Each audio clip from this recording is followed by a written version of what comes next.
Assalamualaikum warahmatullahi wabarakatuh.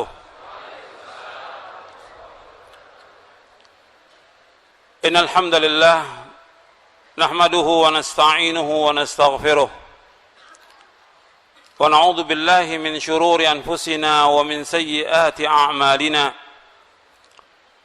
Man yahdihillahu fala mudilla lahu wa man yudlil fala hadiya lahu. أشهد أن لا إله إلا الله وحده لا شريك له وأشهد أن محمدا عبده ورسوله يا أيها الذين آمنوا اتقوا الله حق تقاته ولا تموتن إلا وأنتم مسلمون يا أيها الناس اتقوا ربكم الذي خلقكم من نفس واحدة وخلق منها زوجها وبث منهما رجالا كثيرا ونساء واتقوا الله الذي تساءلون به والأرحام إن الله كان عليكم رقيبا يا أيها الذين آمنوا اتقوا الله وقولوا قولا سديدا يصلح لكم أعمالكم ويغفر لكم ذنوبكم ومن يطع الله ورسوله فقد فاز فوزا عظيما أما بعد فإن أصدق الحديث كتاب الله وخير الهدي هدي محمد صلى الله عليه وعلى آله وسلم وشر الأمور محدثاتها وكل محدثة بدعة وكل بدعة ضلالة وكل ضلالة في النار. أيها الإخوة أعزكم الله, kepada Bapak, ibu-ibu, ikhwan dan akhwat yang dimuliakan oleh Allah Subhanahu wa taala. Alhamdulillah, kita bersyukur kepada Allah Subhanahu wa taala atas segala nikmat yang Allah karuniakan kepada kita, nikmat Islam, nikmat iman, nikmat sehat, nikmat afiah. Nikmat dijauhkan oleh Allah dari berbagai macam malapetaka. Nikmat diberikan hidayah di atas sunnah Nabi sallallahu alaihi wasallam, yang merupakan nikmat yang paling besar yang Allah karuniakan kepada kita, yang wajib kita syukuri. Kita diberikan hidayah di atas sunnah Nabi sallallahu alaihi wasallam. Betapa banyak orang-orang yang tidak diberikan hidayah di atas sunnah. Mereka mengikuti pemahaman yang sesat, mengikuti aliran yang sesat, mengikuti kelompok yang sesat, mengikuti pemikiran yang sesat. Mereka keluar dari siratal mustaqim dan hidupnya tidak akan mengalami ketenangan, tidak akan mengalami kedamaian, tidak mengalami kenikmatan. Makanya kita bersyukur kepada Allah Taala, diberikan oleh Allah hidayah di atas Islam dan sunnah lebih dari semua yang ada di muka bumi ini. Antum ingat itu. Kita bersyukur kepada Allah diberikan hidayah di atas Islam dan sunnah lebih dari semua nikmat yang ada. Seandainya ditakdirkan oleh Allah kita nggak punya apa-apa, kita fakir, miskin, papa, tapi kita berpegang teguh di atas Quran dan sunnah ala fahmi salaf sampai kita diwafatkan oleh Allah, itu lebih nikmat dari semua yang ada. Jadi nikmat Islam dan sunnah ini nikmat yang luar biasa. Kita dijauhkan dari berbagai macam kelompok, pemikiran, aliran yang sesat. Orang kalau sudah sesat, itu nggak akan mengalami kenikmatan hidupnya. Berada dalam zulumat, kegelapan demi kegelapan. Makanya Imam Abu Aliyah rahimahullah mengatakan, aku masuk Islam setelah wafatnya Rasulullah SAW 10 tahun. Dan aku mendapatkan nikmat yang aku tidak tahu yang mana yang dua nikmat itu yang paling baik. Yang pertama, Allah tunjuki aku di atas Islam. Yang kedua, Allah tidak menjadikan aku sebagai pengekor Haruri, sebagai pengikut Haruri, sebagai pengikut Khawarij. Artinya, yang pertama diberikan hidayah di atas Islam, yang kedua diberikan hidayah di atas sunnah, tidak mengikuti aliran yang sesat, pemahaman yang sesat. Waktu itu pemahaman yang sesat, aliran yang sesat yang sangat berbahaya dari mulai zaman Ali bin Abi Thalib radhiyallahu an, sampai nanti menjelang kiamat dua firqah yang sesat. Yang pertama Khawarij, yang kedua Syiah. Dua ini berbahaya untuk Islam dan kaum muslimin, menghalalkan darah kaum muslimin dan menghalalkan harta kaum muslimin. Makanya kita bersyukur kepada Allah diberikan hidayah di atas Islam dan sunnah. Ini harus terus kita ingat nikmat ini, supaya terus kita bersyukur kepada Allah, agar kita terus berpegang di atas Islam dan sunnah, supaya kita istiqamah. Yang ini yang kita akan bahas, istiqamah di atas sunnah Nabi SAW. Betapa banyak orang-orang yang diberikan hidayah di atas sunnah kemudian melesat keluar. Bukan mustahil orang-orang yang tadi diberikan hidayah kemudian dia sesat. Karena apa? Ya faktor hawa nafsu, faktor kebodohan karena dia tidak menuntut ilmu lagi, atau faktor godaan syaitan, atau faktor teman-teman yang jelek dan jahat, atau faktor dunia dan fitnah syahwat dan fitnah syubuhat yang menyesatkan dia dari jalan Allah Ta'ala. Karena itu ikhwani fiddin, na'azakumullah, kita bersyukur kepada Allah diberikan hidayah di atas Islam dan sunnah. Dan ini terus saya sering ulangi, dan harus diulangi ribuan kali, supaya manusia bersyukur atas nikmat ini, di atas semua nikmat yang ada, Islam dan sunnah. Kemudian juga kita bersyukur kepada Allah Subhanahu wa ta'ala, diberikan oleh Allah Subhanahu wa ta'ala hidayah untuk selalu dan senantiasa menuntut ilmu syar'i.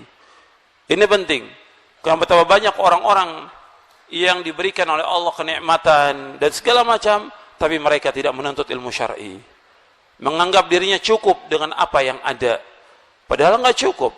Nuntut ilmu itu wajib, dan kita sudah hafal semuanya, talabul ilmi faridatun ala kulli muslimin. Menuntut ilmu itu wajib atas setiap muslim, wajib atas setiap muslim.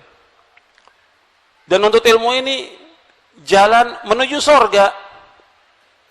Nabi SAW bersabda, wa man salaka tariqan yaltamisu fihi ilman sahalallahu lahu bihi tariqan al jannah. Barang siapa yang berjalan untuk menuntut ilmu, maka Allah akan mudahkan jalannya ke surga. Yang kita tempuh sekarang ini jalan menuju ke surga. Ini jalan yang wajib ditempuh oleh setiap muslim dan muslimah yang kita ingin cari surga. Makanya ketika ada orang menanyakan kenapa kita menuntut ilmu, kita ingin masuk surga. Makanya wajib menuntut ilmu, itu wajib. Dan kita harus meluangkan waktu kita untuk selalu menuntut ilmu syar'i, supaya kita paham tentang agama. Makanya antum perhatikan, ikhwan fiddin, azakumullah, kepada ikhwan dan akhwat yang dimuliakan Allah. Antum perhatikan, antum datang ke sini harus jelas niatnya karena Allah. Niatnya karena Allah, harus ikhlas karena Allah. Kemudian juga perhatikan apa yang disampaikan, karena kita ingin mendapatkan ilmu yang bermanfaat. Jadi jangan ada yang berbicara, jangan ada yang ngobrol, jangan ada yang main HP, jangan yang lainnya. Tujuan antum datang ke tempat ini untuk talabul ilmi. Majelis ilmu, majelis yang diberkahi oleh Allah. Majelis ilmu, majelis yang dirahmati oleh Allah. Turun ketenteraman, turun sakinah, turun rahmat di masjid Allah, yang di situ dikaji Al-Quran dan sunnah Nabi SAW. Sebagaimana sabda Rasulullah SAW, wa majtama'a qaumun fi baitin min buyutillah illa nazalat alaihimus sakinah wa ghashiyatuhumur rahmah wa haffathumul malaikah wa dzakarahumullah fi man 'indah wa man salaka tariqan yaltamisu fihi ilman sahalallahu bihi tariqan lana wa man batta'a bihi 'amaluhu lam yusri bihi nasabuh. Antum perhatikan di sini, Nabi bersabda sallallahu alaihi wasallam, wa majtama'a qaumun fi baitin min buyutillah, dan tidaklah satu kaum berkumpul dari satu rumah dari rumah-rumah Allah, yatluna kitab Allah, yang mereka membaca kitab Allah, wa yatadarasuna bainahum, yang mereka mempelajari di antara mereka, illa nazalat alaihimus sakinah, melainkan turun kepada mereka sakinah, ketenangan. Kalau orang mempelajari Quran, mempelajari sunnah di masjid Allah, mesti akan turun yang pertama sakinah. Yang kedua, wa ghasyiatumur rahmah, akan diliputi oleh rahmat Allah. Yang ketiga, wa haffatumul malaika, dikelilingi oleh para malaikat. Yang keempat, wa dzakarahumullah fi man indah, dan Allah akan sebutkan di antara malaikat yang berada di sisinya. Allah puji, Allah sanjung orang-orang yang menuntut ilmu syar'i. Dan orang yang berjalan untuk menuntut ilmu, Allah mudahkan jalan ke surga. Makanya harus perhatikan. Yang kita perhatikan, yaitu kita wajib untuk menuntut ilmu, memahami ilmu ini, dan mengamalkannya. Jadi bukan sekedar duduk di majelis ilmu, tapi bagaimana apa yang disampaikan kita paham atau tidak. Sebab dikatakan di dalam Sahih Bukhari, di Kitabul Ilmi, disebutkan bahwa al-ilmu al-fahmu. Yang dikatakan ilmu itu paham. Ilmu itu paham. Bukan sekedar duduk, kumpul, tapi paham enggak yang disampaikan. Harus paham. Sebab kalau kita paham dengan apa yang disampaikan, maka Allah mengendaki kebaikan buat kita. Sebagaimana Nabi bersabda sallallahu alaihi wasallam dalam hadis yang sahih yang diriwayatkan oleh Imam Bukhari dan Muslim dari sahabat Muawiyah bin Abi Sufyan radhiyallahu anhuma, man yuridillahu bi khairan yufaqihu fid din. Barang siapa yang dikehendaki Allah kebaikan padanya, Allah berikan dia pemahaman tentang agama. Jadi kita harus berusaha bagaimana memahami apa yang disampaikan. Makanya niatkan ikhlas karena Allah. Tujuan kita ke sini untuk ngaji, untuk nuntut ilmu, untuk memahami apa yang disampaikan supaya dapat yang bermanfaat. Jangan ngobrol. Jangan ngobrol. Saya ingatkan, jangan ngobrol. Jangan main. Jangan main HP. Bahwa kita datang ke tempat ini untuk mendapatkan ilmu yang bermanfaat. Sebab ilmu yang bermanfaat itu yang kita minta setiap hari. Doa Nabi SAW setiap selesai salat subuh, Allahumma inni as'aluka ilman nafi'a wa rizqan tayyiba wa amalan mutaqabbala. Ya Allah, aku mohon kepada Engkau ilmu yang bermanfaat, rezeki yang halal, dan amal yang diterima. Yang kita mohon kepada Allah ilmu yang bermanfaat. Kalau kita datang dari tempat yang jauh, nggak dapat ilmu, rugi kita. Kita sudah bersusah payah datang ke tempat ini untuk mendapatkan ilmu yang bermanfaat, untuk kita bisa memahami ilmu ini dan mengamalkannya. Dan harus kita ingat bahwa agama Islam tegak dengan dua. Yang pertama dengan ilmu yang bermanfaat, yang kedua dengan amal soleh.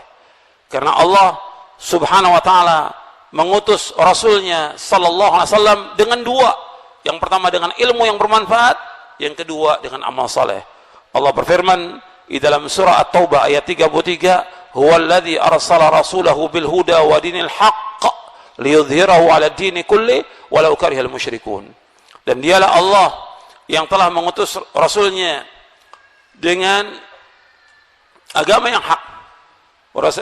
Wallazi arsala bil huda, dengan petunjuk, wa dinil haq, dan agama yang hak, liyudhhirahu 'ala ad-dini kulli, agar Allah menampakkan agama ini di atas seluruh agama, walau karihal musyrikun, meskipun orang-orang musyrik tidak menyukai. Dijelaskan oleh para mufassirin, di antaranya oleh Syekh Abdurrahman bin Nasir As-Sa'di dalam tafsirnya Taysir Karimur Rahman fi tafsir Kalimul Mannan. Kata beliau, yang dimaksud dengan al-huda al-ilmun nafi', ilmu yang bermanfaat. Yang dikatakan dinil haq al-amalus salih, agama yang hak, yaitu ilmu yang bermanfaat. Kemudian al-huda yaitu al-ilmun nafi', dinil haq al-amalus salih. Nabi diutus oleh Allah dengan membawa dua, ilmu yang bermanfaat dan amal saleh.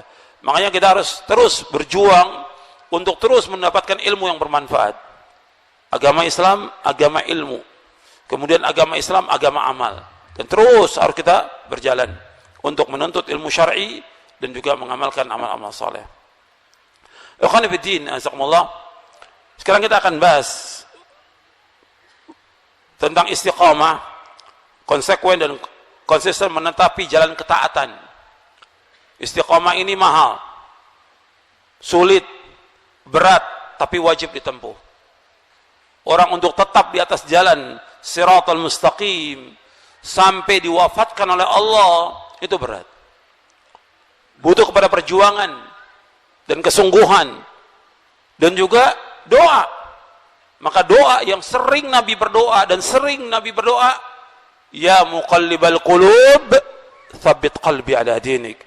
Ya muqallibal qulub tsabbit qalbi ala dinik. Ya Allah yang membolak-balikkan hati, tetapkan hatiku atas agamamu.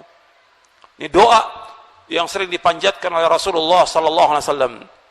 Makanya kita akan bahas hadis ini, yaitu hadis Abi Amrah, itu Abi Amrah Sufyan bin Abdullah Al-Thaqafi radhiyallahu an. Dia berkata, qultu ya Rasulullah, qul li fil Islami qawlan la as'alu anhu ahadan ghairak. Qala qul amantu billah thumma istaqim. Kata Abi Amrah Sufyan bin Abdullah Al-Thaqafi radhiyallahu an, ia berkata, qultu, aku bertanya, ya Rasulullah, qul li fil Islami qawlan la as'alu anhu ahadan ghairak. Ya, wahai Rasulullah, katakanlah kepadaku suatu perkataan yang aku nggak akan tanya lagi kepada orang selainmu. Nabi SAW diberikan oleh Allah jawami'ul kalim, artinya kalimat yang singkat padat. Nabi berkata, qul amantu billah thumma istaqim. Katakanlah aku beriman kepada Allah, kemudian istiqomahlah. Hadis ini sahih, diriwayatkan oleh Imam Muslim dan yang lainnya. Kita akan bahas tentang masalah istiqomah ini. Hadis ini, ikhwani fid din, jazakumullah. Qul amantu billah tsumma istaqim. Katakanlah aku beriman kepada Allah dan istiqomahlah. Hadis ini diriwayatkan oleh Imam Muslim, Ahmad, At-Tirmidzi, An-Nasa'i dalam Sunan Al-Kubra, Ibnu Majah, Ad-Darimi, At-Tabrani dalam Mu'jamul Kabir, At-Tayalisi, Ibnu Abi Asim dalam kitabnya Sunnah, Ibnu Abi Dunya dalam kitabnya As-Samad, Al-Hakim dalam Mustadrak dan yang lainnya. Dalam riwayat Imam Ahmad, At-Tirmidzi, An-Nasa'i dan Ibnu Majah ada tambahan. Dalam pertanyaan itu, qultu ya Rasulullah, ma takhafu alayya? Fa akhadha Rasulullah sallallahu alaihi wasallam bi tarfi lisani nafsi thumma qala hadha. Aku berkata, Rasulullah, apakah sesuatu yang paling engkau takuti, engkau khawatirkan padaku? Maka Rasulullah memegang ujung lidahnya kemudian bersabda ini, lisan ini. Ini riwayat Imam Ahmad, Tirmidzi dan yang lainnya. Artinya seorang untuk istiqamah itu harus menjaga lisannya. Yang nanti kita akan bahas. Arti istiqamah itu, yang pertama istiqamah hati, yang kedua istiqamah lisan, yang ketiga istiqamah anggota tubuh dalam ketaatan kepada Allah Subhanahu wa ta'ala. Kita bahas yang pertama dalam hadis ini, kalimat qul amantu billah, katakan aku beriman kepada Allah. Yang Nabi SAW menyuruh Sufyan bin Abdullah Al-Thaqafi untuk beriman kepada Allah.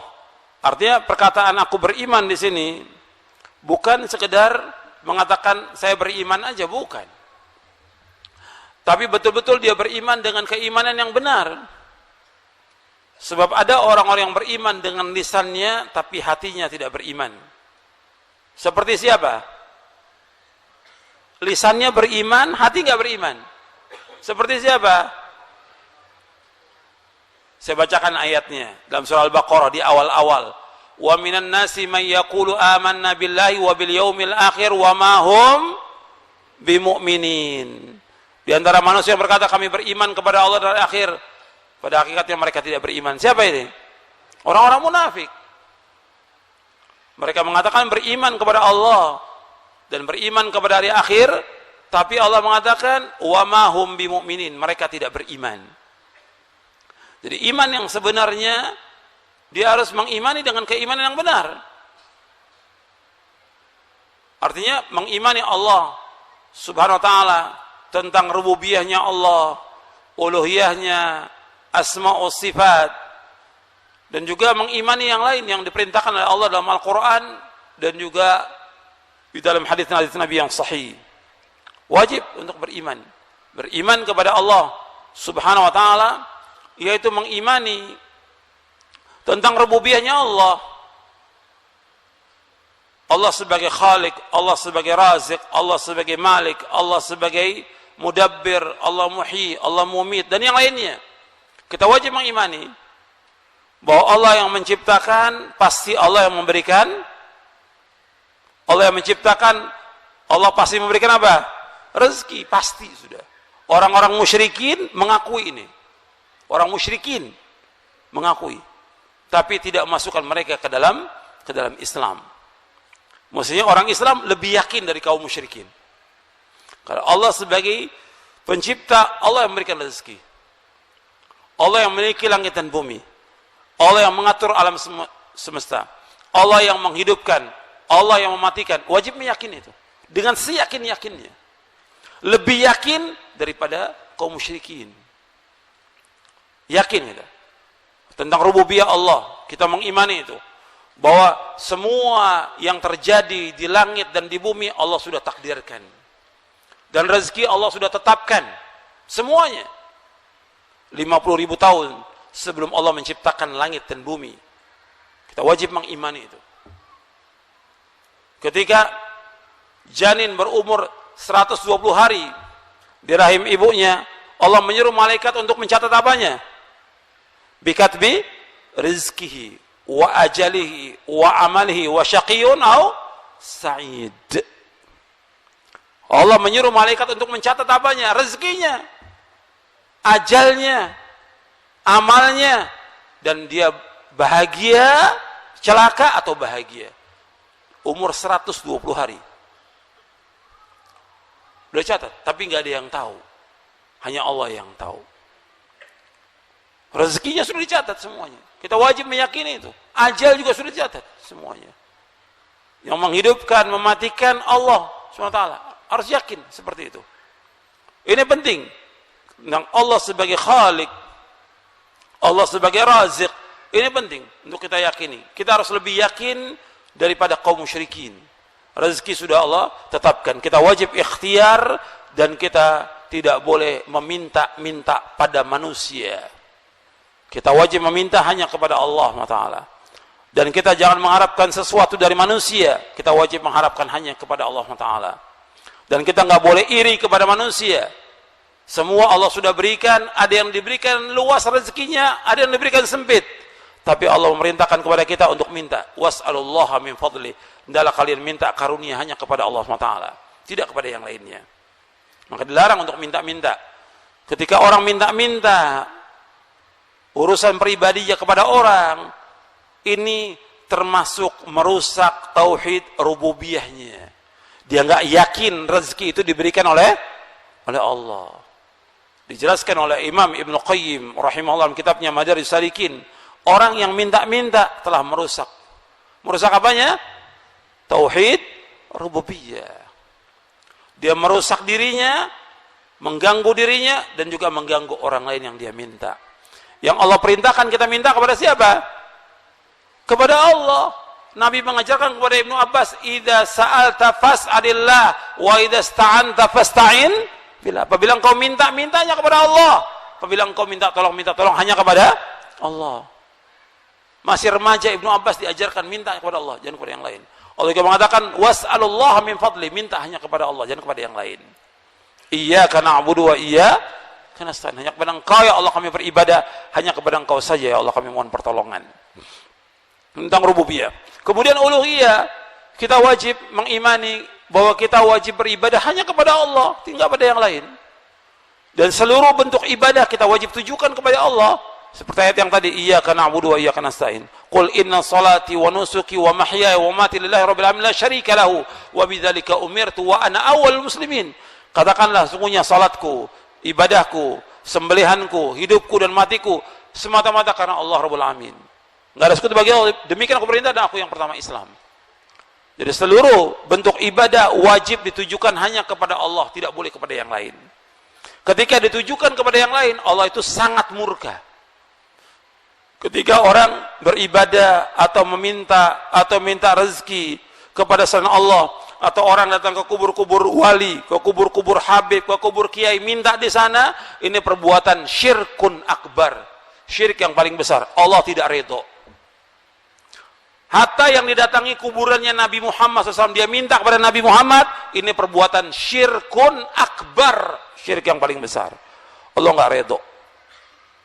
Allah nggak akan redho selama-lamanya. Dan orang yang berbuat syirik, dia telah berbuat dosa besar yang paling besar. Dan amal-amalnya semuanya bagaimana? Dihapuskan oleh Allah SWT. Maka berat tuh. Orang berbuat syirik itu dosa-dosa besar yang paling besar. Makanya kalau kita akan kul amantu billah, kita wajib mengikhlaskan ibadah kepada Allah. Tujukan seluruh bentuk ibadah kepada Allah SWT. Kemudian juga tentang tauhid al-asma wa sifat, kita wajib menetapkan semua nama Allah dan semua sifatnya. Dan ini panjang, yang insya Allah kita akan bahas besok, pembahasan tentang syara' akidah ahlu sunnah wal jamaah, insya Allah besok akan bahas. Ini yang berkaitan tentang iman kepada Allah dan mengimani lebih daripada itu semua kepada Allah yang Allah kabarkan di dalam Al-Quran dan juga dikabarkan oleh Rasulullah Sallallahu Alaihi Wasallam tentang semua yang gaib. Kita wajib mengimani semuanya. Kemudian iman juga dijelaskan oleh para ulama, yaitu iman perkataan dengan lisan, keyakinan dengan hati, dan juga mengamalkan dengan anggota tubuh. Ini iman menurut ahlu sunnah. Jadi iqrarun bil lisan, wa i'tiqadun bil janan, wa amalun bil arkan, yazidu bi ta'ah wa yanqusu bil ma'siyah. Iman itu mengikrarkan dengan lisan, meyakini dengan hati, mengamalkan dengan anggota tubuh, dan bertambah dengan ketaatan, dan berkurang dengan sebab perbuatan dosa dan maksiat. Kemudian ikhwan fillah, jazakumullah, setelah disebutkan tentang iman, di sini disebutkan wastaqim, adalah kamu istiqamah. Istiqamah ini berat dan kita harus berusaha untuk istiqamah. Artinya lurus di atas jalan yang lurus ini, di atas siratal mustaqim, dalam ketaatan kepada Allah. Tidak boleh kita melenceng dari jalan yang lurus. Al-Quran was sunnah ala fahmis salaf, sampai kita diwafatkan oleh Allah. Enggak boleh kita melenceng dari jalan yang lurus. Ihdinas siratal mustaqim, siratal ladzina an'amta alaihim ghairil maghdubi alaihim waladhdallin. Ya Allah, tunjukilah kami ke jalan yang lurus, jalannya orang-orang yang kau beri nikmat mereka, bukan jalan orang yang engkau murkai, dan bukan pula jalan orang yang sesat. Lurus, di atas jalan lurus, jalan yang telah ditempuh oleh Rasulullah SAW dan para sahabatnya, orang-orang yang telah berikan nikmat, bukannya jalan orang yang Allah murkai, dan bukan pula jalannya orang-orang yang sesat. Dan ini harus terus melaksanakan ketaatan. Jangan kita menambah, jangan kita mengurangi. Makanya ketika disebutkan tentang istiqamah, mesti kita ada kekurangan dalam melaksanakannya. Untuk terus dalam ketaatan, kadang-kadang kita kurang, kadang-kadang lalai. Makanya diperintahkan di sini, fastaqimu ilaihi wastaghfiru. Antum lihat di halaman 14 di bukunya, kalau antum bawa bukunya istiqamah ini di halaman 14. Allah berfirman dalam surah Fussilat ayat 6, fastaqimu ilaihi wastaghfiru. Karena itu tetaplah kamu beribadah kepada Allah dan mohon ampunan kepadanya. Tetap ibadah kepada Allah. Cuma manusia dalam ibadah mesti punya kekurangan. Pasti ada kekurangan sebagai manusia. Makanya minta ampun kepada Allah SWT. Saya ambil contoh yang gampang aja, sholat kita. Sholat kita berusaha bagaimana supaya kita tumakninah, supaya khusyuk, tetap aja kita kurang. Makanya selesai sholat kita ucapkan apa? Astaghfirullah, astaghfirullah, astaghfirullah. Tetap aja ada kekurangan. Karena banyak kekurangan dalam kita melaksanakan ibadah kepada Allah. Tapi wajib kita laksanakan ibadah itu. Nuntut ilmu juga begitu. Banyak kekurangan kita. Tapi terus kita istighfar, istiqamah terus. Dan semua laksanakan ibadah-ibadah itu. Mesti ada kekurangan, pasti ada kekurangan, pasti. Makanya Nabi bersabda SAW, istaqimu walan tuhsu wa'lamu anna khaira a'malikum as-salah wa la yuhafidh 'alal wudu illa mu'minun. Istiqamalah kalian dan kalian pasti tidak akan mampu. Ketahuilah sesungguhnya sebaik-baik amalan kalian adalah salat, dan tidak ada yang senantiasa menjaga wudunya melainkan orang mukmin.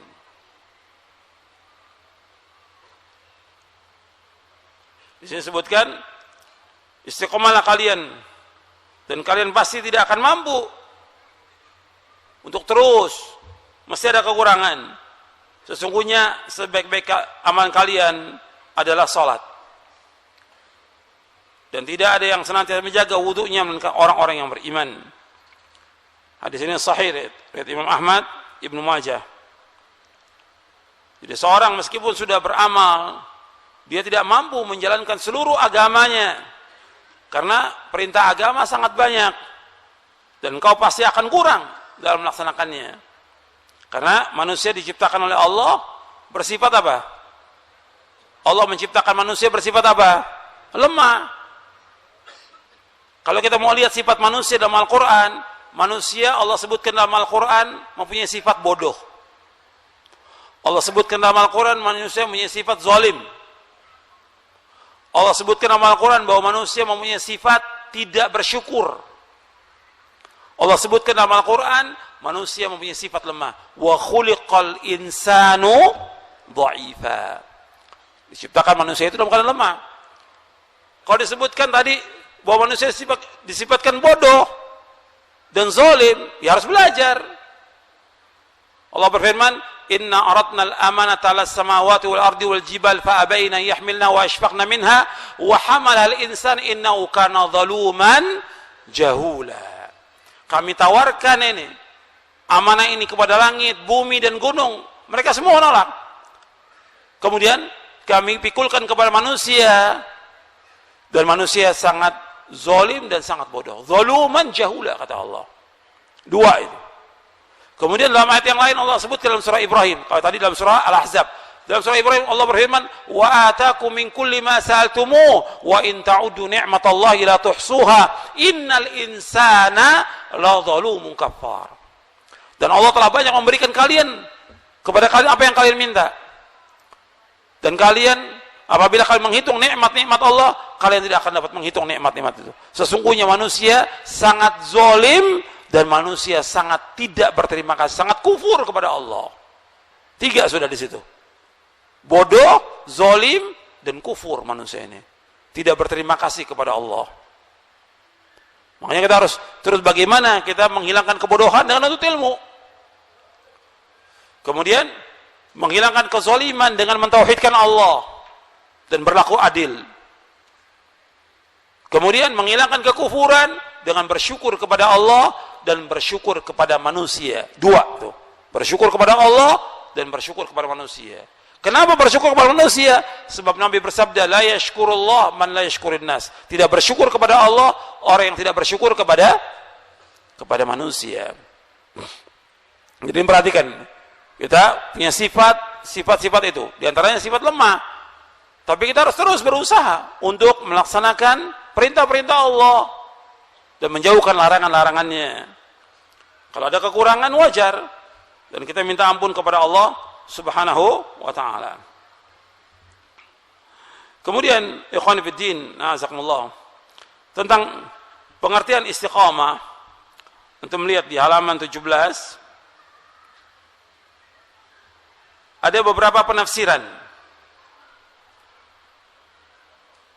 Istiqamah adalah meniti jalan yang lurus yang tidak lain adalah agama Islam, tidak menyimpang darinya.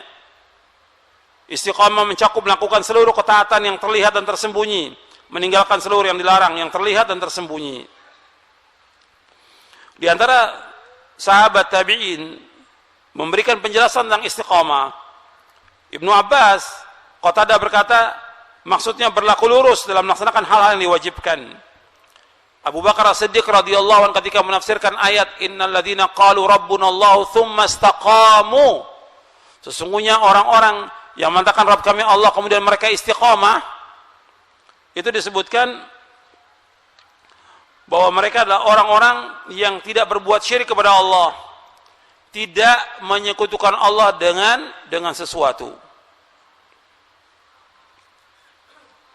Kemudian Al-Qadhiyyat mengatakan mereka adalah orang-orang mentauhidkan Allah, beriman kepadanya, kemudian mereka berlaku lurus, tidak menyimpang dari tauhid, dan selalu konsekuen dan konsisten dalam melakukan ketaatan kepada Allah hingga mereka meninggal di atas yang demikian.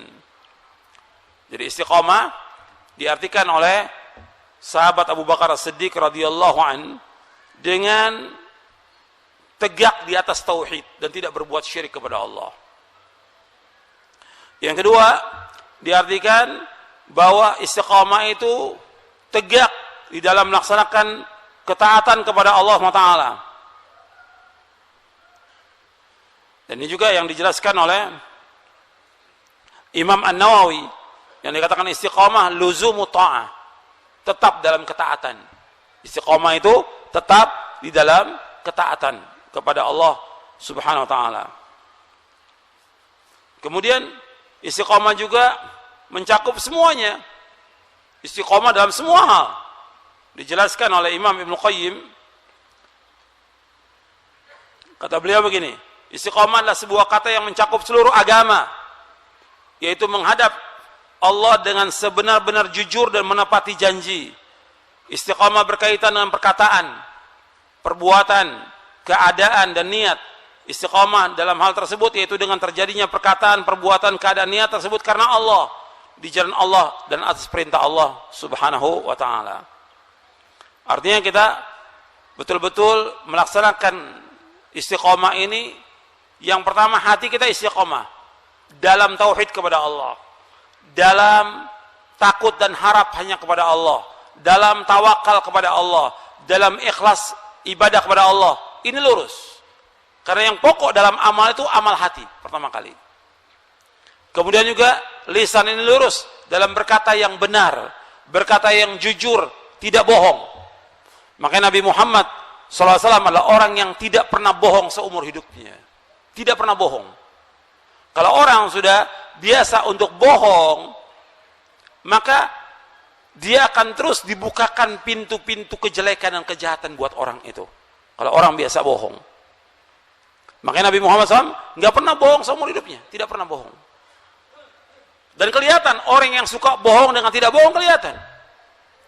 Makanya seorang pendeta Yahudi yang dia masuk Islam, Abdullah bin Salam radhiyallahu an, ketika dia melihat wajah Nabi, dia mengatakan ini wajah bukan wajah pembohong.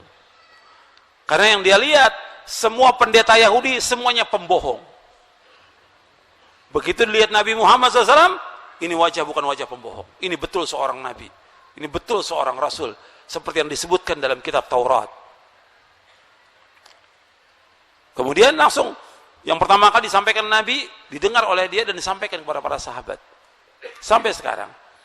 Oleh Abdullah bin Salam radhiyallahu an.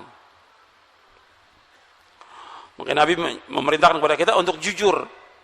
Enggak boleh dusta, enggak boleh bohong. Alaikum bisidq, fa inna sidq yahdi ilal birr, wa innal birr yahdi ilal jannah. Anda akan selalu jujur, karena jujur membawa kepada kebaikan, dan kebaikan membawa ke surga. Kemudian lanjutan hadis lagi, wa iyyakum wal kadhib fa innal kadhiba yahdi ilal fujur, wal fujur yahdi ilan nar. Jauhkan diri kalian dari dusta, bohong, karena bohong membawa kepada kejelekan dan kerusakan, dan kejelekan membawa ke neraka. Maka jangan bohong. Kalau orang udah sering bohong, sering tidak menepati janji, kemudian juga lisannya nggak bisa dijaga, ngomong kotor, jorok, ini mesti nggak istiqomah orang ini. Karena lisan punya pengaruh terhadap hatinya dan kepada imannya. Jadi ini penjelasan Al-Imam Ibnu Qayyim. Imam Al-Qurtubi juga demikian menyebutkannya tentang istiqomah. Kemudian ikhwan fillah, jazakumullah, soal keutamaan istiqomah itu banyak, saya nggak perlu sebutkan. Ya, di bab yang ketiga tentang keutamaannya banyak. Ya, seperti lapangan rezeki, diluaskan kehidupan, malaikat juga memberikan rasa aman dari ketakutan, memberikan kabar gembira, diampuni dosa-dosa, dimasukkan ke sorga, dan yang lainnya. Allah menyebutkan, dan antum hafalkan ayat ini dalam surah Fussilat ayat 30 sampai ayat 32. Allah menyebutkan tentang keutamaan orang-orang yang istiqamah. Innal ladzina qalu rabbuna Allah tsumma istaqamu tatanazzalu alaihimul malaikatu alla takhafu wa la tahzanu wabshiru bil jannati allati kuntum tu'adun nahnu awliya'ukum fil hayati dunya wa fil akhirah wa lakum fiha ma tashtahi anfusukum wa lakum fiha ma tad'un nuzulan min ghafurur rahim. Sesungguhnya orang-orang yang berkata Rabb kamilah Allah, kemudian mereka istiqamah, maka malaikat akan turun kepada mereka dengan berkata, janganlah kamu takut, jangan kamu bersedih hati, dan bergembiralah dengan memperoleh surga yang telah dijanjikan kepada kalian. Kamilah pelindung-pelindung kalian dalam kehidupan dunia dan akhirat. Di dalamnya surga, kamu memperoleh apa yang kamu inginkan dan memperoleh apa yang kamu minta sebagai penghormatan bagi kamu dari Allah yang Maha Pengampun lagi Maha Penyayang. Jadi istiqamah di atas jalan yang hak ini berat. Cobaannya berat. Istiqamah di atas Al-Quran wa sunnah ala fahmi salaf ini berat. Tapi kita wajib lakukan ini. Istiqamah di atas sunnah wajib kita lakukan. Nggak boleh kita melenceng ke kanan atau ke kiri atau takut kepada manusia, nggak boleh. Hatta diancam dengan apapun juga kita harus berpegang teguh kepada akidah yang hak ini. Makanya kita lihat para sahabat radhiyallahu ajma'in, ketika mereka diancam dengan berbagai macam ancaman, tetap yang Nabi perintahkan kepada mereka untuk mengucapkan kalimat apa mereka? Kalimat apa? Qulu la ilaha illallah tuflihu. Ucapkan kalimat Allah, kalian akan bahagia, kalian akan menang, kalian akan sukses. Belum ada kewajiban salat 5 waktu. Waktu di Mekah belum ada kewajiban salat 5 waktu itu. Belum ada kewajiban puasa Ramadan, belum ada yang lain. Suruh berpegang teguh kepada kalimat la ilaha illallah. Mengucapkan 2 kalimat syahadat asyhadu an la ilaha illallah wa asyhadu anna Muhammad. Berpegang teguh mereka. Meskipun mereka disiksa, mereka dilempari dengan batu, bahkan di antara mereka ada yang dibunuh, tetap istiqomah sampai mereka diwafatkan oleh Allah. Dan ancaman-ancaman kita ini belum seperti itu, belum seperti yang dialami oleh para sahabat dan juga oleh orang sebelumnya. Mereka tetap istiqomah, yang mereka mendengarkan dakwah nggak lama tapi istiqomah. Antum lihat tukang sihirnya Fir'aun, apa belajar sama Nabi Musa bertahun-tahun atau puluhan tahun? Tidak. Tukang sihir Fir'aun. Ketika dijelaskan oleh Nabi Musa alaihissalam tentang tauhid, tentang wajibnya beribadahnya kepada Allah, mereka mulai ada ketakutan. Tapi karena mereka takut kepada Fir'aun, akhirnya mereka lakukan juga, melemparkan sihirnya itu. Kemudian dimakan oleh tongkatnya Nabi Musa yang jadi ular yang besar. Langsung mereka sujud. Diancam oleh Fir'aun, aku akan potong tangan kamu dan kaki kamu. Tetap mereka istiqomah. Padahal mendengarnya hanya sebentar, bukan ngaji puluhan tahun. Iya. Antum sudah ngaji puluhan tahun, baru diancam sama ahlul bid'ah sudah ketakutannya luar biasa. Takutnya luar biasa gitu. Padahal Allah pasti akan tolong hambanya, pasti. Pasti. Dan malaikat akan turun, alla takhafu wa la tahzanu. Jangan takut, jangan duka cita. Karena Allah berfirman dalam Al-Qur'an dan kita sudah tahu ayatnya. Wa kana haqqan 'alaina nasrul mu'minin, dan wajib atas kami untuk menolong orang beriman. Allah juga berfirman, inna lanansuru rusulana walladzina amanu fil hayatid dunya wa yauma yaqumul ashhad. Sesungguhnya kami pasti akan menolong orang beriman. Kami pasti akan menolong rasul-rasul kami dan orang beriman dalam kehidupan dunia dan nanti pada hari kiamat. Pasti ditolong oleh Allah. Allah juga berfirman, in tansurullaha yansurkum wa yuthabbit aqdamakum. Jika kalian menolong agama Allah, Allah pasti akan menolong kalian. Tegakkan agama ini, pasti akan ditolong oleh Allah. Pasti. Jangan melenceng ke kanan, jangan ke kiri. Jangan ikut perbuatan syirik, jangan ikut perbuatan bid'ah. Jangan ikut perbuatan-perbuatan yang kekufuran, yang melanggar syariat. Jangan. Tetap di atas kebenaran. Allah pasti akan tolong kita. Pasti. Kalau yakin. Kalau soal cobaan, ujian, tetap ada. Nggak mungkin yang namanya manusia hidup tanpa cobaan. Nggak mungkin sudah. Kalau cobaan, ujian pasti dicoba oleh Allah SWT. Tapi harus istiqamah. Di atas manhaj yang hak. Tapi kalau kita lihat, kita ini belum seberapa dibandingkan orang-orang terdahulu. Tapi kita terus minta kepada Allah diberikan kekuatan. kekuatan dan kekuatan oleh Allah Subhanahu wa taala. Jadi kita harus mengikhlaskan ibadah semata-mata karena Allah, melaksanakan ketaatan sesuai dengan syariat Allah. Al-Hafidz Ibnu Katsir menafsirkan tentang ayat ini, innal ladzina qalu rabbuna Allah tsumma istaqamu. Antum lihat di halaman 25. Antum lihat.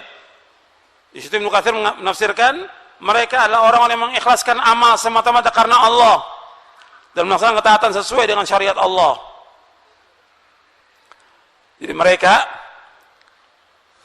mengikhlaskan amal semata-mata karena Allah dan melaksanakan ketaatan sesuai dengan syariat Allah. Ikhlas. Makanya kita harus berusaha bagaimana untuk menjaga keikhlasan kita. Semuanya harus ikhlas. Tanpa keikhlasan nggak akan diterima amal kita oleh Allah Taala. Semuanya harus ikhlas. Kita nuntut ilmu harus ikhlas. Kita belajar harus ikhlas. Kita mengajar harus ikhlas. Kita berdakwah harus ikhlas. Kita jadi imam harus ikhlas. Kita jadi muadzin harus ikhlas. Kita melakukan sedekah harus ikhlas. Semua lakukan karena Allah. Jangan yang lain. Ikhlas. Orang-orang yang ikhlas ini nanti akan ditunjuki terus jalannya oleh Allah Ta'ala. Tapi kalau dia ria, pamer, ingin mencari pujian dan sanjungan manusia, ingin mencari sesuatu dari dunia, ini orang yang seperti ini sulit untuk mendapatkan istiqomah. Ikhlas. Keikhlasan. Makanya di ayat banyak Allah berfirman, fa'budillah mukhlishan lahu. Beribadah kepada Allah dengan ikhlas karena agamanya. Antum sudah hafal ayatnya, wa ma umiru illa liya'budullaha mukhlishina lahuddin.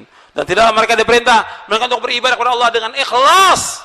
Sementara karena Allah, ikhlas ini penting. Dan itu nasihatnya ulama-ulama salaf dengan dasar ayat Al-Qur'an dan hadis Nabi sallallahu alaihi wasallam. Kemudian taat sesuai dengan syariat Allah. Jangan berbuat bid'ah, jangan menambah-nambah dalam agama.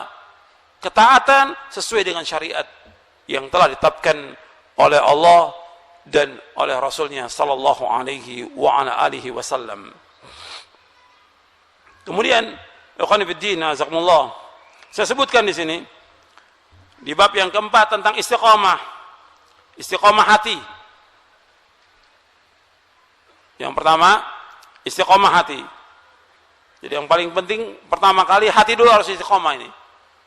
Di atas ketaatan. Hati ini istiqamah di atas tauhid, di atas iman, di atas keikhlasan, tawakal hanya kepada Allah, takut hanya kepada Allah, mengharap hanya kepada Allah, tawakal hanya kepada Allah. Kemudian dia melakukan ibadah-ibadah semata karena Allah. Ini harus jaga hati kita, keikhlasan.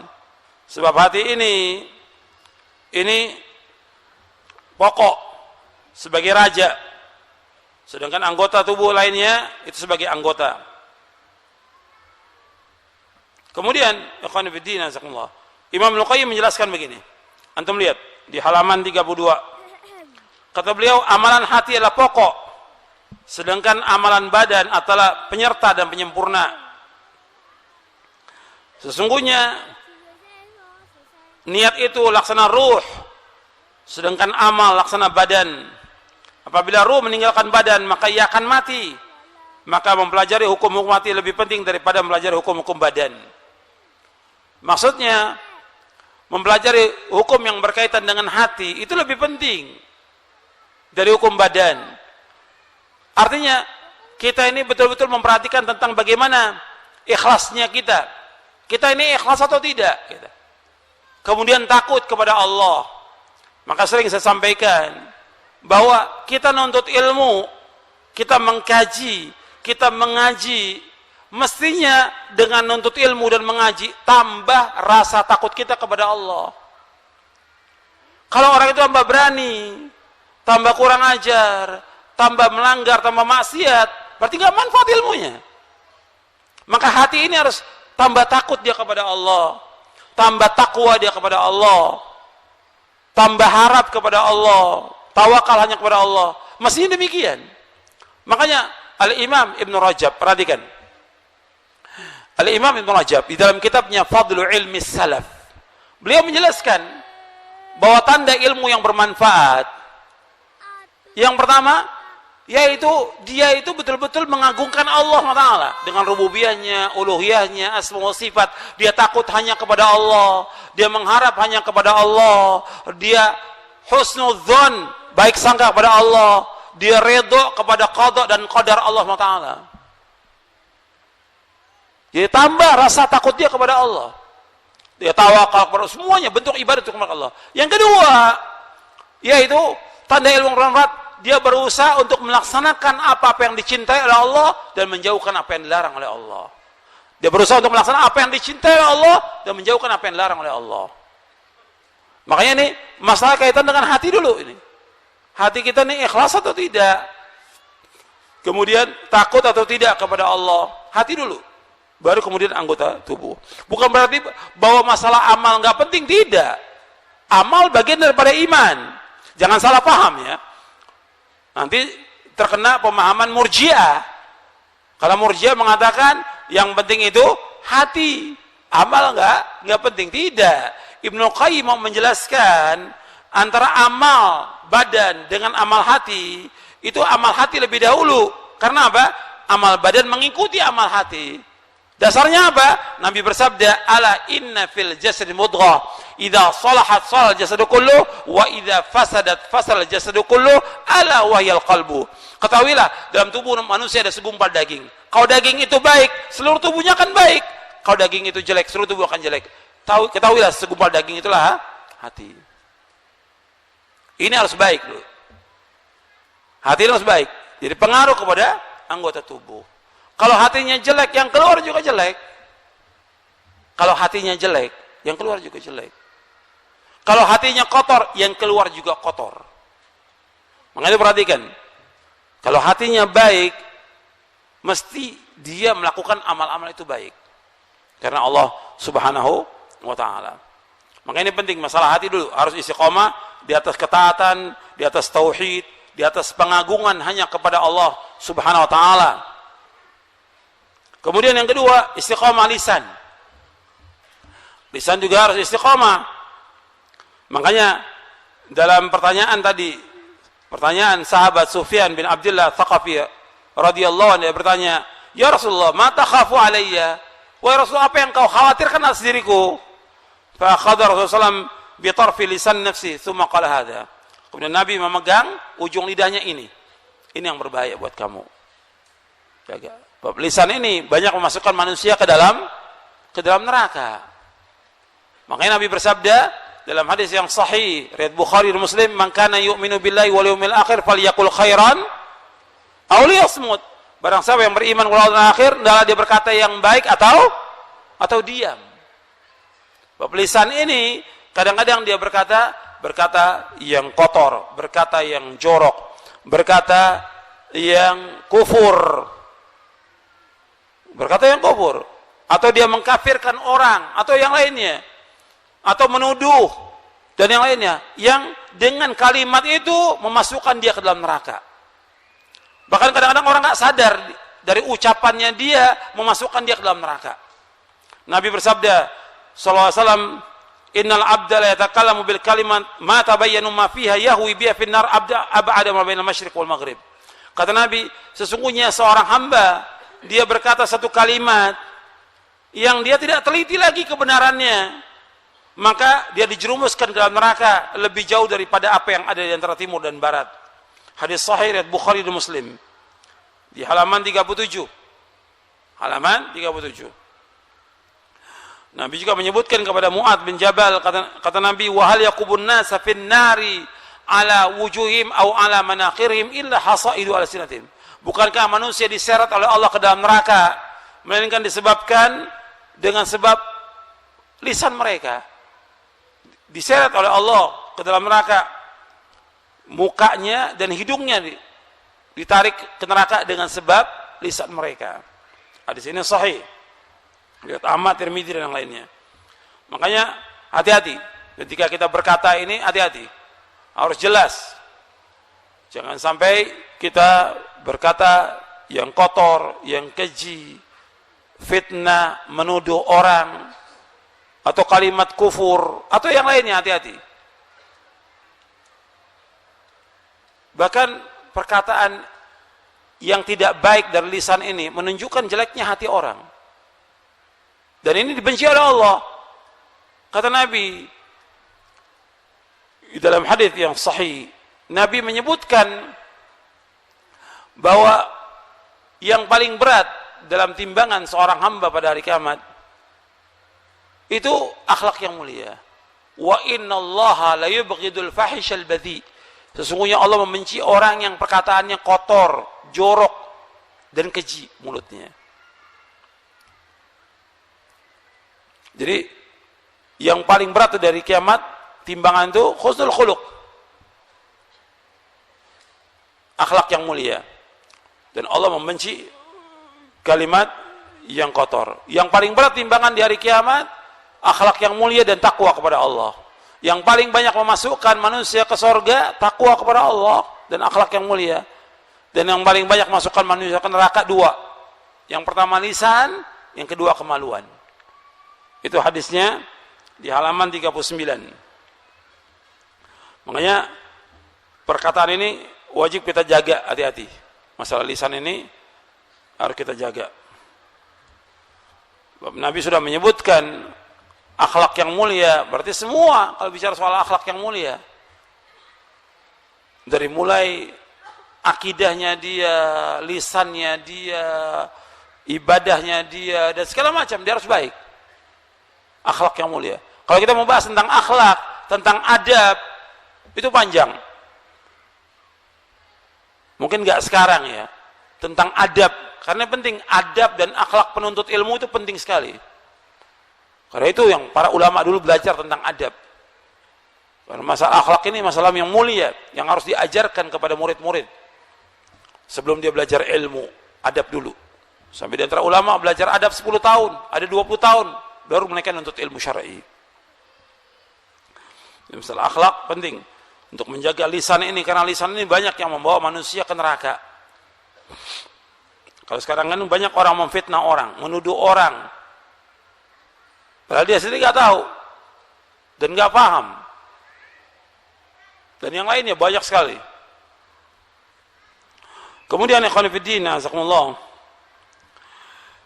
Yang selanjutnya yang keenam, istiqamah dalam kita meniti siratal mustaqim. Ini meniti ini istiqamah dalam ketaatan kepada Allah. Artinya meniti istiqamah dalam siratal mustaqim itu istiqamah dalam ketaatan kepada Allah. Saya masuk bab yang ketujuh aja. Jadi istiqamah di dalam ketaatan kepada Allah Taala.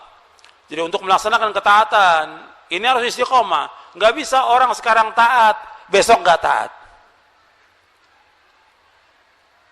Umpamanya sekarang ada orang, ya, tolong dengarkan. Ada orang yang hari ini sholat, besok nggak sholat. Bener nggak itu? Hari ini sholat, besok nggak sholat. Nggak benar. Baik secara syariat maupun yang lainnya, ini nggak benar. Kalau orang dia sholat, dia terus. Tapi kalau kita lihat yang lain dari yang wajib, ada yang seperti itu. Seperti umpamanya nuntut ilmu, ya, sekarang ngaji, besok nggak ngaji. Nuntut ilmu wajib nggak? Wajib. Sholat malam, ada yang hari ini sholat malam, besok nggak sholat malam. Atau sholat malamnya khusus Ramadan saja. Kemudian 11 bulan nggak sholat malam lagi. Ini nggak istiqomah. Kalau istiqomah terus, makanya Nabi SAW, saya berbicara tentang yang sunat dulu, ya. Nabi SAW menyebutkan tentang sholat malam kepada seorang sahabat. Kata Nabi SAW, ya Abdullah, la takun mithla fulanin kana yaqumul layla fataraka qiyamal layli. Wahai Abdullah, jangan kamu seperti si fulan. Tadinya rajin sholat malam, kemudian ditinggalkan sholat malam. Hadis ini sahih Bukhari Muslim. Antum perhatikan di sini. Kata Nabi, wahai Abdullah, jangan kamu seperti si fulan. Ini pujian atau celaan? Saya ulangi lagi. Ya Abdullah, la takun mithla fulan. Wahai Abdullah, jangan kamu seperti si fulan. Ini pujian atau celaan? Celaan.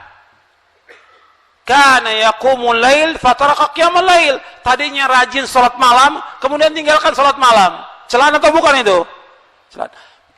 Artinya Nabi mengingatkan kepada sahabat ini untuk apa? Untuk terus continue istiqomah dalam salat malam. Istiqomah dalam salat malam. Saya mau tanya kepada antum, salat malam itu wajib atau sunnah? Salat malam sunnah. Kalau yang sunnah saja Nabi suruh terus menerus istiqomah, apalagi yang wajib. Maka perhatikan, Syekh Muhammad bin Shalih Al-Utsaimin rahimahullah menjelaskan ini. Antum perhatikan.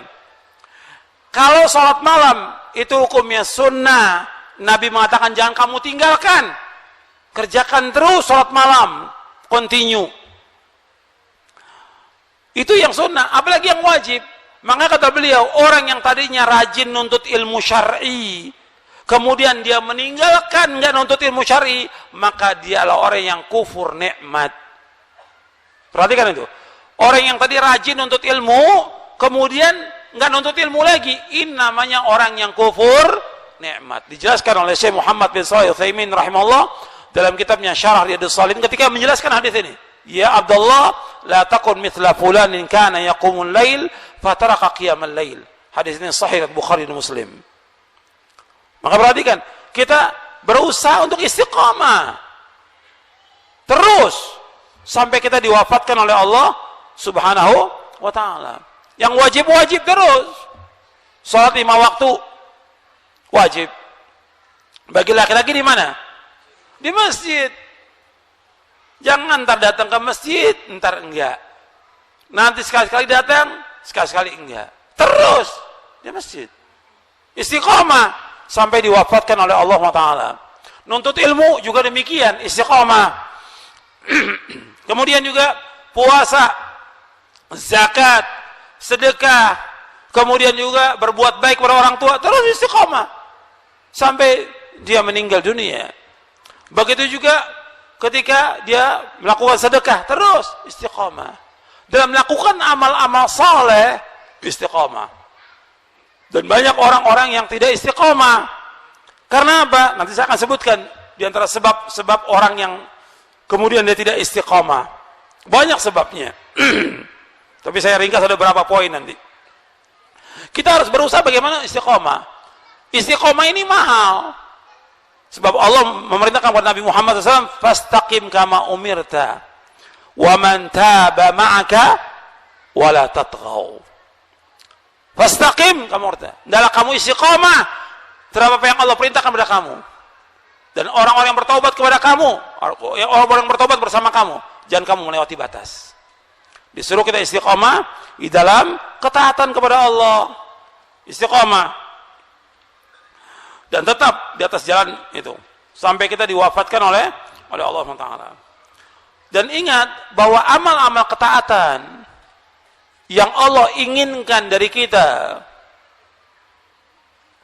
banyaknya atau dawamnya. Saya ulangi, yang Allah inginkan dari amal-amal ketaatan dari kita, banyaknya atau dawamnya, kontinunya. Continue. Nabi bersabda, inna kata Nabi SAW, ahabbul a'mali ilallahi azza wa jalla adwamuha wa in qalla. Antum lihat di halaman 52. Ahabbul a'mali ilallahi azza wa jalla adwamuha wa in qalla. Amalan yang paling dicintai Allah yaitu yang dikerjakan dengan terus menerus walaupun sedikit, rutin tapi sedikit. Ada orang sedekah, dia sedekah 1 juta kepada fuqara masakin, cuma sekali aja 1 juta selesai sudah, nggak sedekah lagi. Kapan lagi sedekah? Tahun depan lagi.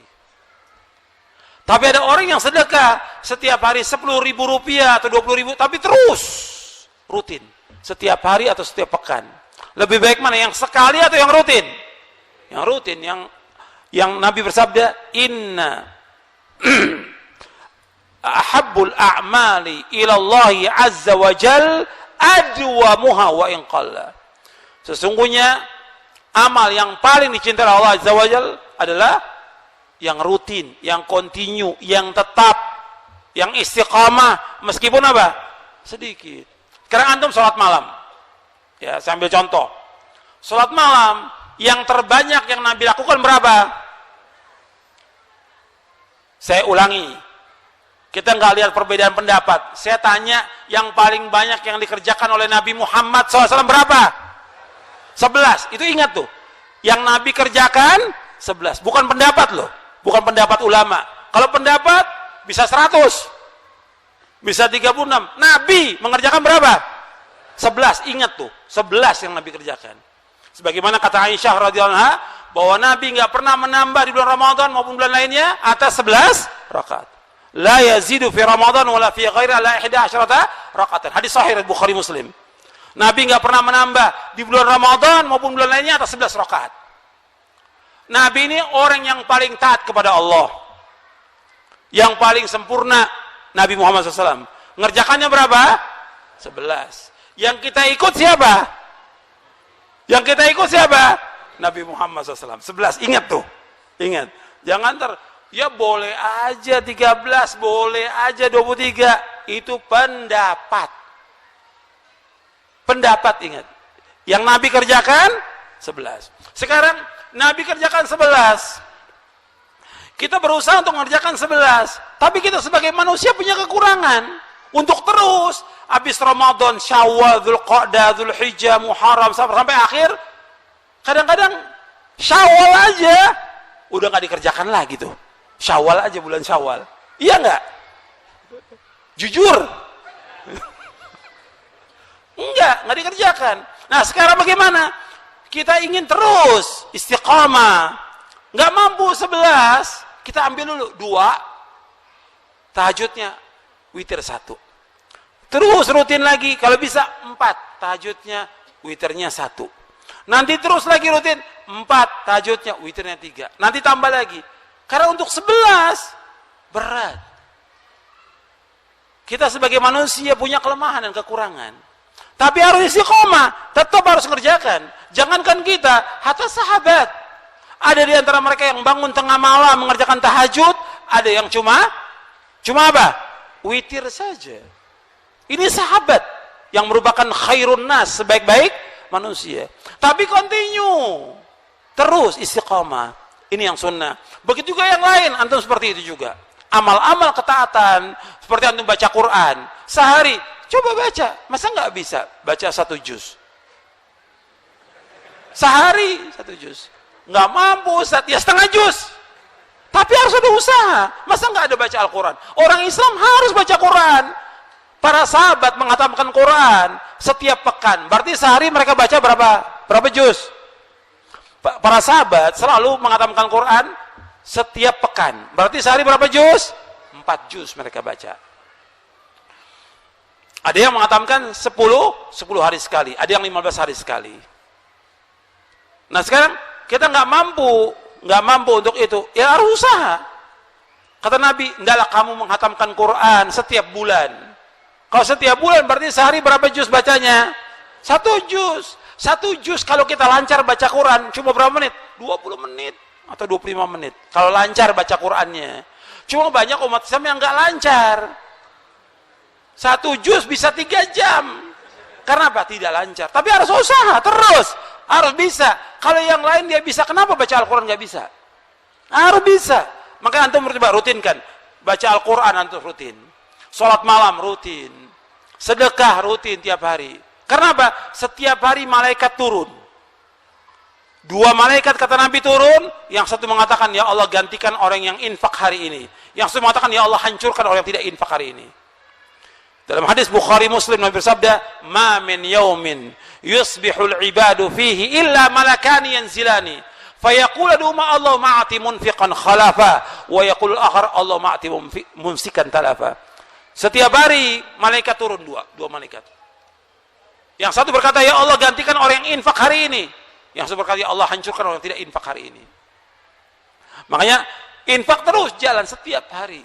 Sedekah terus jalan setiap hari. Salat sunat begitu juga. Berbuat baik pada orang tua demikian juga. Menuntut ilmu demikian. Baca buku yang bermanfaat tiap hari. Terus rutinkan. Semuanya rutin. Kalau kita nggak mulai untuk merutinkan, nanti kita akan malas. Terus malas. Untuk memulainya lagi berat.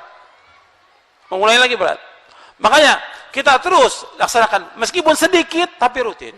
Kita nggak mampu 1 juz, tapi harus yang kita baca, tapi rutin terus. Nggak boleh kita tinggalkan. Sholat malam demikian juga. Kita nggak mampu 11, cuma bisanya witir 3 rakaat, terus lakukan. Seperti itu.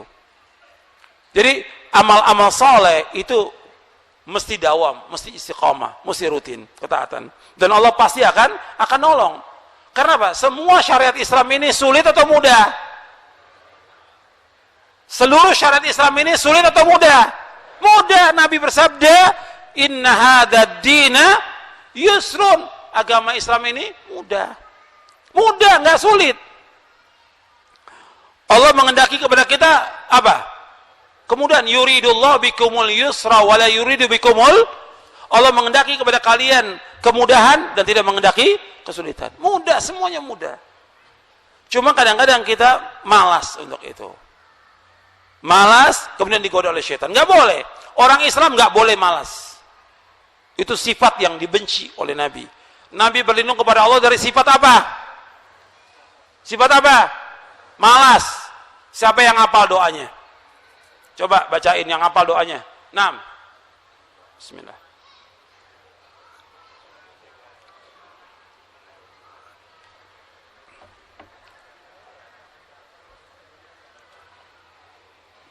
Ambil gelas. Itu kecilan gelas. Iya.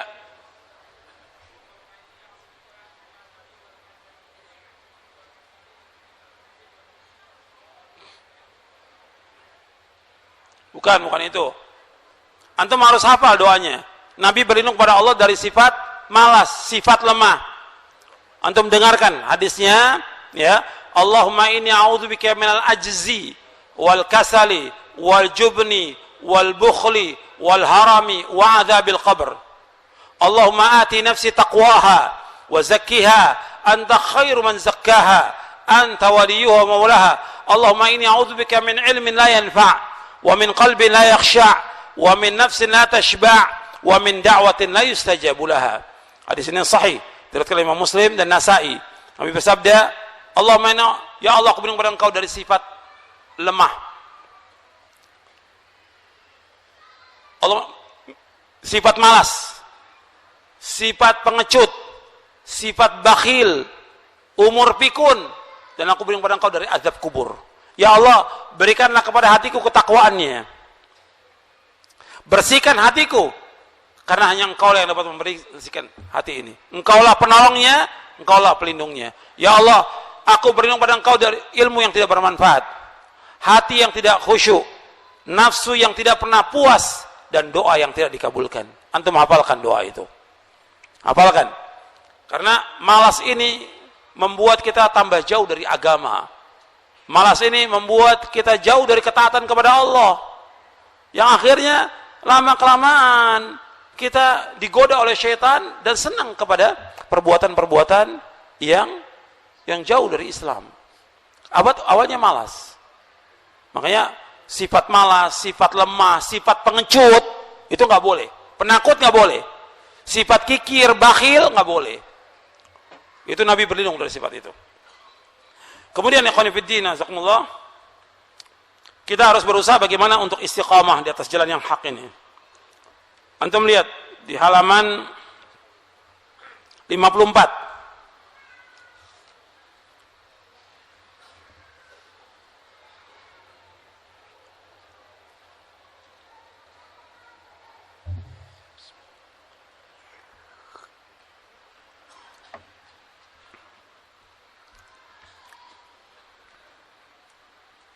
Saya sebutkan di sini, kita wajib istiqamah dalam mentauhidkan Allah dan menjauhkan syirik. Kita wajib istiqamah dalam melaksanakan sunnah, menjauhkan bid'ah. Kita wajib istiqamah dalam ketaatan dan menjauhkan maksiat.